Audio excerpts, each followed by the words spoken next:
Hi, it's Fias Tarot. Hello, air signs. Okay, let's see and let's check. Ano ang tingin sa'yo ngayon ng ex mo? Okay, anong tingin niya sa'yo ngayon? Think of your ex. Oo, think of your ex. Pwede to sa cross-watcher, I guess. Pero, yeah. Anyway, so, tingnan natin kung ano bang tingin sa'yo ng ex mo. Before tayo mag-start, kung hindi ka pa nakakapag-subscribe, please do subscribe and hit the notification bell para lagi po tayo maging updated sa mga mangyayari pa lang. And syempre, kung may tanong pagdating po sa private reading, just message me sa akin pong FB page for more info. Ganun din po pagdating sa ating mga items. Okay, so yes, so protection from evil eye, meron tayong ring, necklace, and bracelets. Okay, yung ating necklace at mga bracelets ay unisex po. Ito yung necklace natin. Ganyan lang kaliit yung kanyang pendant. So, ganyan siya. O, diba? That's nice. So nice in person. And, syempre, yung ating love and money bracelet. Ito yung 2-in-1 natin. So, meron siyang citrine. Okay? This is for money magnet. This is money magnet ha. Yung ating citrine stone. Oo, na inilagay dito sa love bracelet. 2-in-1 na siya. And yeah, kung ikaw ay lalaki, pwede mo naman siyang ilagay sa red pouch. Okay? So, yun po. Kailangan ko ng real name mo dito. Kung ito yung pa-purchase mo, kailangan ko ng real name. Wag screen name, wag alias mo, wag yung kung ano mang tawag sa'yo ng barkada mo or what. Okay? And syempre, yung ating granter necklace, this is made to order by the way. Siya yung taga-grant. Okay? Nang minamanifest mo. And syempre, kailangan mong proteksyonan kung ano man yung minamanifest mo by using evil eye protection. Kung meron kang protection, meron ka ng evil eye protection, so gamitin mo yun ng sabay. Okay? Sabay nito at yung evil eye protection mo. And ito rin. Okay? Kung meron kang evil eye protection, gamitan mo rin. Sabayan mo rin yun nun. Okay? Itong ating love and money bracelet. And syempre, yung ating pantanggal MALAS. Pantanggal alat. Okay? So, pagising mo, ang bigat na ng energy. Yun, mga ganyan. Tingin mo, umaga pa lang, wala ka ng benta, whatsoever. Ito yun, para sa'yo. Tatanggalin natin yung mga nagbibigay bigat. Okay? At ayun ang tatanggalin natin. Ito yun. Si cord cutting. So, again, kung meron pong tanong, mag-message po. Private. Okay? Wag sa comment section. Wag. Oo. So, again, let's see. Air signs, Gemini, Libra and Aqua. Ano ang tingin sa'yo ni ex ngayon? Anong tingin sa'yo ngayon ng ex mo? Okay. No sugar coating. Yeah, no sugar coating. Okay. Ano ang tingin sa'yo ng ex mo? Air sign.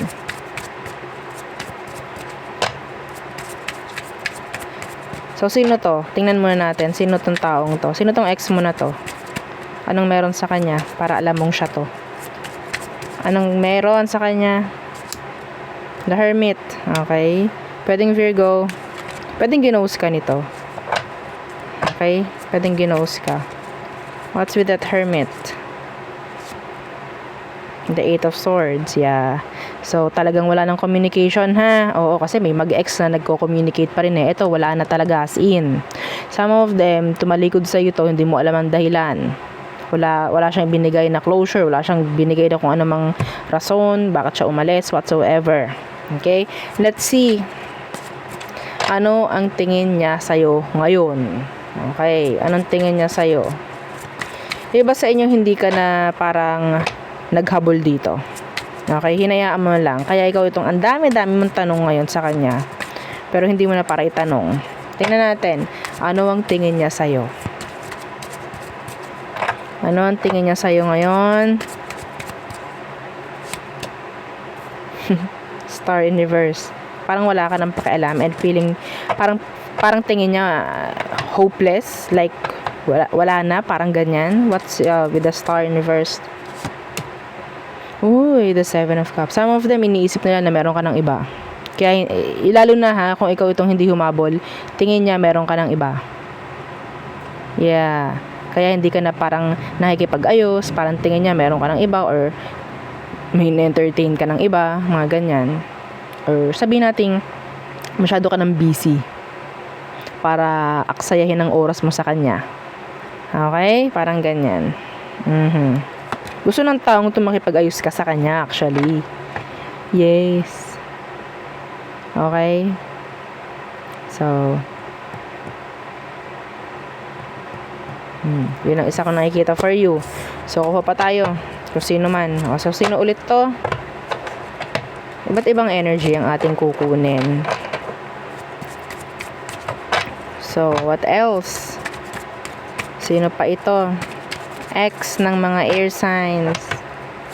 Sino siya? Para malaman mong siya ito. Anong meron sa kanya? Ano daw? Hangman. Pwedeng Pisces. Pinaasa ka nito. Oo, pinaasa ka niya. Okay. Ano to? Binilang. Oo. 10 of coins. Okay. Pinaasa ka nito.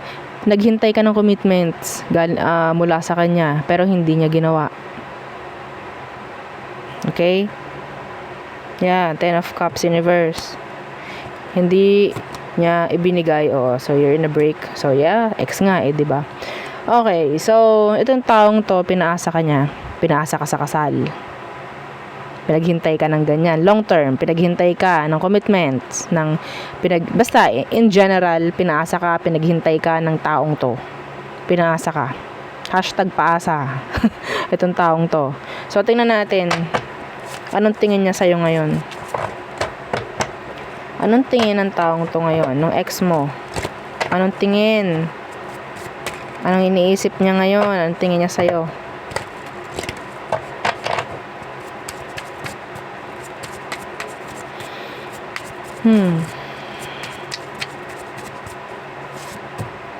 Knight of Coins.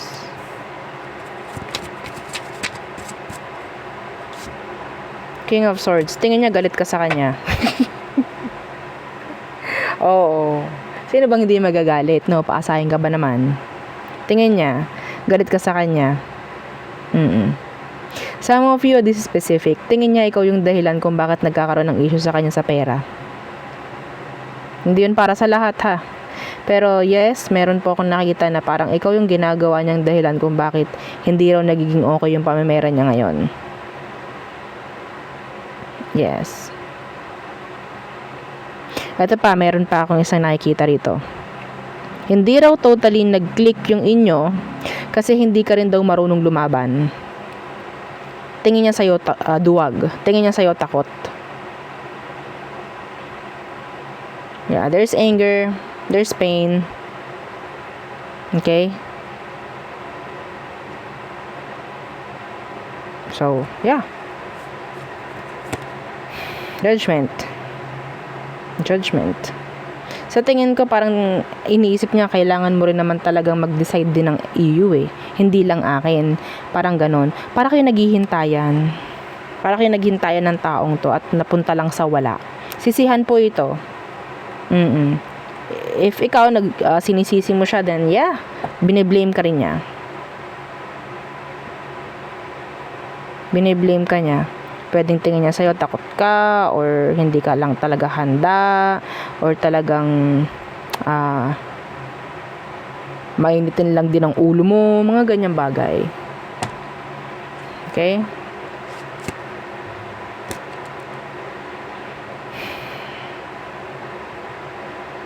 Nababagalan siya. Some of them. Hindi ka raw marunong dumesisyon. Ang daming pang blame na ginagawa nito sa'yo, air sign. Ang dami. Hindi ko alam kung ikaw ang nagpaasa dito.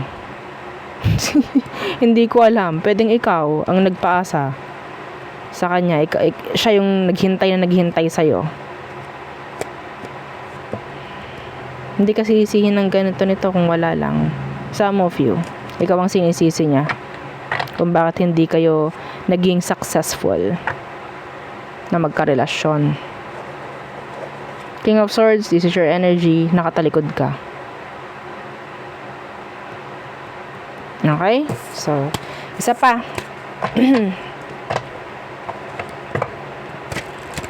So, sino pa itong ex mo na to?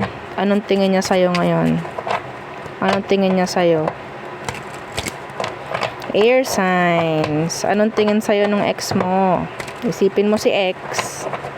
Okay, isipin mo yung ex mo. Tingnan natin. Sino ba ito?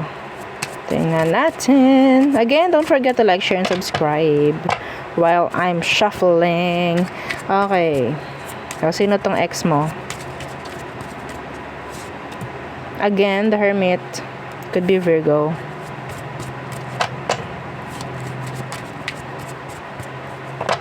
May naririnig ako, Doctor.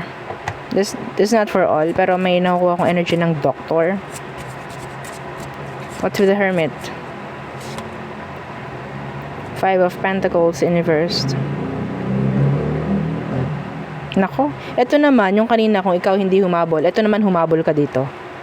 Humabol ka rito kasi kinakailangan mo ng closure, kinakailangan mo ng sagot, kung ano man, kalinawan, kasagutan. Ito yung taong hinabol mo, air sign. Hinabol mo siya. Ten of Cups. Pwedeng nagkaroon ng third party involved sa inyong dalawa. Okay? So, pwedeng naghanap to ng iba na pwedeng sa tingin niya maipoprovide yung kung ano man ang kailangan niya. Kasi iba sa inyo, pwedeng hindi niya nakikitang kaya mo i-provide yung pangangailangan eh. Andun yung sabihin nating hindi rin siya nakontento na itong taong to. So, let's see anong tingin niya sa'yo ngayon. Air sign. Anong tingin ng taong to sa'yo ngayon? Itong ex mo, anong tingin niya sa'yo? Anong tingin niya sa'yo? Ano daw? Ano to? Okay, Two of Wands inverse. You're still open. Tingin niya sa'yo, still open. Yeah, and the Nine of Wands inverse. Tingin niya, open ka. Okay? Pero, hindi mo hinahayaan o hindi mo lang pinapahalata. Andun yung salitang, patwitams. Patwitams. Okay? Tingin niya hindi mo na siya kayang pagkatiwalaan. Ayun ang tingin niya din sa'yo. Open ka for them. Ayun ang tingin niya, pero hindi mo na siya kayang pagkatiwalaan. Hindi ko alam kung iniisip niya yun na parang hindi mo na kaya magtiwala or isa pa is parang pabebe lang. Okay?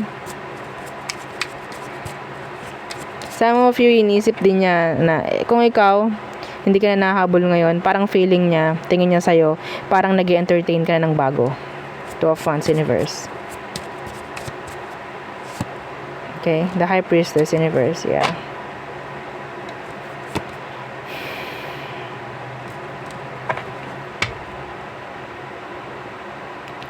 Pakiramdam niya, pinagseselos mo siya.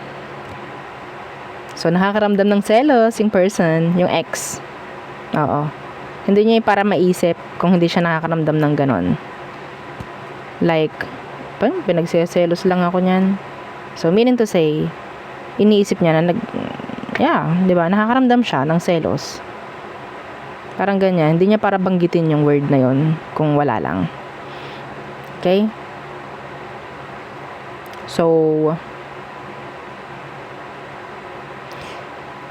iban man sa inyo, iniisip ng taong to, itong ex mo na kung ikaw parang nagtatago ka ngayon sa kanya kasi dati 'di ba naghahabol ka, ngayon nagtatago ka, parang feeling niya talagang ginagawa lang niya to para ako ay sabihin nating umalis sa pinagtataguan ko, parang ganyan, or magpakita, okay, or para sabihin nating matakot, parang ganun yung iniisip niya, ganun yung iniisip ng ex mo. Parang, tinatakot lang ako niyan. Para ako'y lumabas. Para ako'y magparamdam.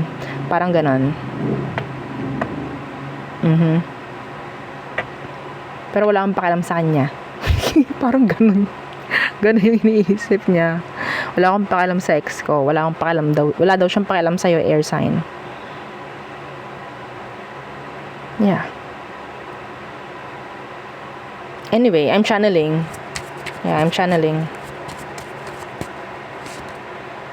King of Coins, guarded. So anyway, so yun ang akin nakikita for you. Sana may nakaka-resonate dyan, oo. Kung wala man tingnan nyo na lang yung iba ninyong zodiac sign, iba ninyong placements. Mas maganda kasi kung alam niyo yung inyong big three. Okay, the sun, moon, rising. Okay, na inyong zodiac sign. Okay, so para hindi lang sun sign ninyong pinapanood. Yung sun sign is zodiac. Okay, so meron pa tayong 2, moon and rising. Okay, so again, dito po na natapos ang ating reading for you, air signs. Again, thank you. Goodbye.